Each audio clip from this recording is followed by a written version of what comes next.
আজ রথের মেলার দিনে মন খারাপ করে কিছুটা বসে থাকলেও আজকের কিন্তু আমাদের পাড়ার সবাই মিলে যে রথ বের করে এতটা মজা করব, আনন্দ করব, সেটা কখনো কল্পনাও করতে পারিনি। যেহেতু সোজা রথের দিনে খুব একটা জমজমাট হয়নি, বাট আজকে উল্টো রথে এতটাই হবে এই রকম মন খারাপ করে আমার ব্লগটা শুরু করেছিলাম, জানি না এতটা আনন্দ হবে। হ্যালো এভরিওয়ান, আজকের উল্টো রথের ভিডিও নিয়ে চলে এসেছি। তো সকাল সকাল একটু আনন্দ থাকে আর কি, আমার মেয়ের আনন্দের সাথে আমারও বেশ আনন্দ থাকে। এখন রথের মেলা যাওয়ার থেকে এই বিকালে রথ টানার আনন্দটা যেন একটু বেশি। তাই মেয়েকে খাইয়ে দাইয়ে ওকে রেস্ট করতে দিয়েছি। আমার আর রেস্ট নিতে ইচ্ছা হলো না, ওকেও ডাকিনি, ও ডাকলে একটু ডিস্টার্ব করে। তাই ও যখন টিভি দেখছে, আমি তো কিছুক্ষণ রেস্ট নিতেই পারিনি। মনে হচ্ছে না, যে কাজটা আমাকে করতে হবে সেটা তাড়াতাড়ি সেরে ফেললেই ভালো হয়। জানো তো, এই রথের মেলায় যখন 5 টাকা 10 টাকা করে বড়দের কাছ থেকে কালেক্ট করতাম, তখন ভাবতাম কত কিছুই না কিনবো।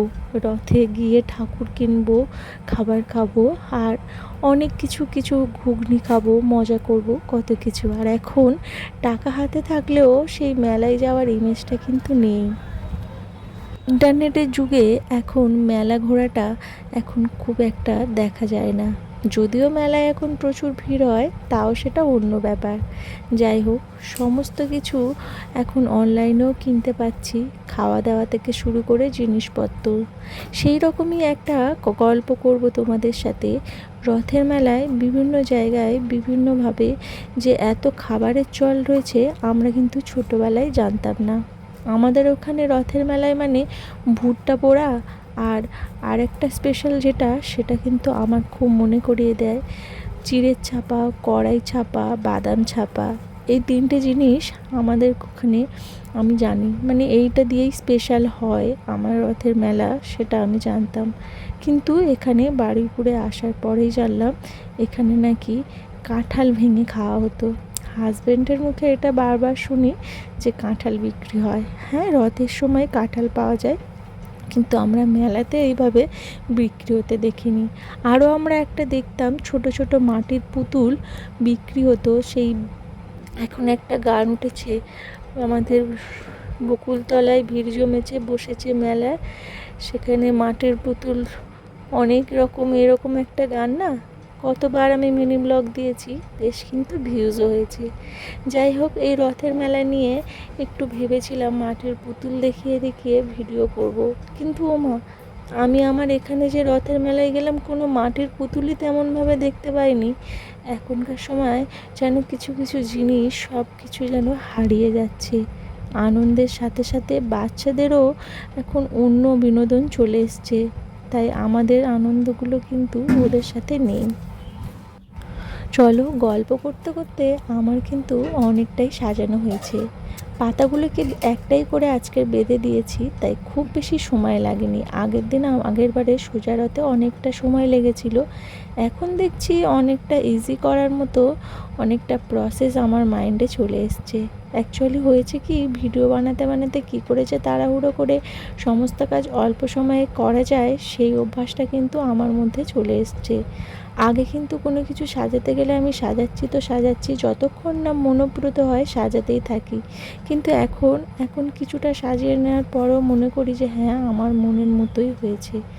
যদিও নিজের ভালো লাগাটাই আগে প্রাধান্য দেওয়া দরকার। যাই হোক, কিছু ফুল এইরকমভাবে দিয়ে দিয়েছি। আর আমার ঠাকুর ঘরে যেগুলো রথের ঠাকুর, জগন্নাথ দেবের ঠাকুর ছিল, এগুলো পুরী থেকে কেউ কোথাও গেলে আমাদের আত্মীয় স্বজনরা দিয়েছে, সেগুলো নিয়ে আমি ঠাকুর সাজিয়েছি। আর রথের দিনে ওই যে মানি প্ল্যান্টটা বসিয়েছিলাম, ওটা কিন্তু বেশ ভালোও লাগছে। যেহেতু রথটা আমি এখানে মাসির বাড়ি ঘর করেছি, ঠাকুর ঘরে রাখিনি, তাই এর পাশেই আমি ওটা রেখে দিয়েছি। এতে আমার না ঠাকুরের পাশে এইটা মানি প্ল্যান্টটা থাকে, এর ঐতিহ্যটাই বেড়ে গেছে। যাই হোক, সাজানোটা কেমন হয়েছে তোমরা কিন্তু অবশ্যই জানাবে, আর কোনো যদি ভুল থাকে তাহলে কিন্তু ক্ষমা চোখে দেখবে। যেহেতু এটা পুজোর মতো করে আমি বাড়িতে বের করব, তো পুজো দিয়েই বের করব।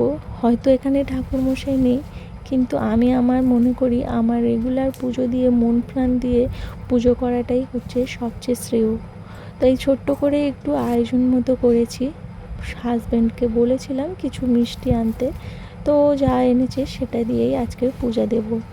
আমি কখনো বলি না এই প্রসাদ আনো ওই প্রসাদ, আমি সবসময় এটা বলি যে তোমার যেটা মন চায় ঠাকুরে দেওয়ার জন্য সেই ততটুকুই আনো।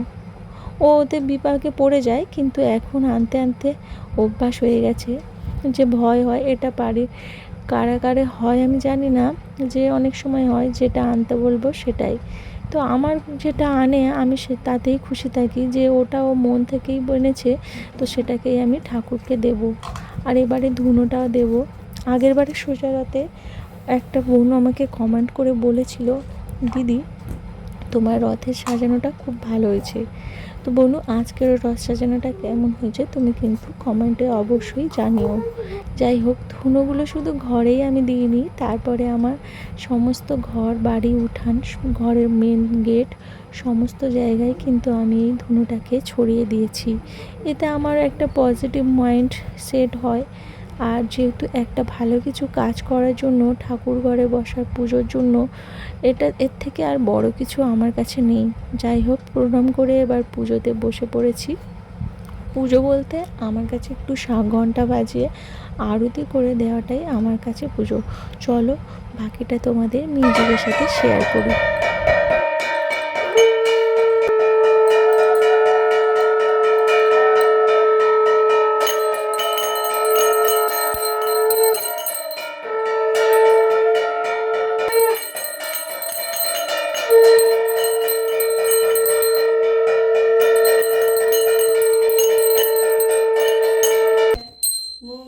সবে উঠে গেছে।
যাচ্ছিস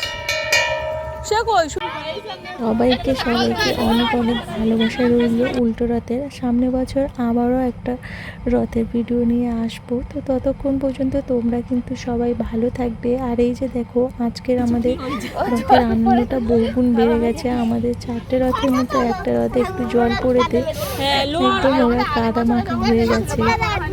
যাই হোক, এইরকম একটা রথের মেলাতেও কিন্তু প্রচণ্ড পরিমাণে এখন কাদা হয়। বর্ষার সময় যেহেতু রথের মেলাটা হয়, আমার হাজবেন্ড তো শুধু বলছে রথের মেলা মানে একটু কাদা হবে।